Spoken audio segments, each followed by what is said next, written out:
This truck यसको चाहिँ के छ भन्दाखेरि चाहिँ एक्सिडेन्ट भएको छ। अगाडिपट्टिको पार्ट चाहिँ हल्का उस भएको छ होइन। त्यस पछाडि यसको चाहिँ लगभग 10 वर्ष अघिको चाहिँ तपाईँको युज भएको छ होइन।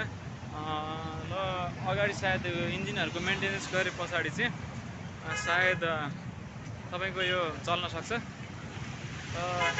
यो चाहिँ एकचोटि टेस्ट नगरिकन मेकानिकले टेस्ट नगरिकन चलाउन एकदम रिस्की छ। बेसिकली यसको प्राइस चाहिँ अबाउट आई थिङ्क 10% अफ यसको पर्चेज प्राइस चाहिँ म्याक्सिमम हुनसक्छ होइन।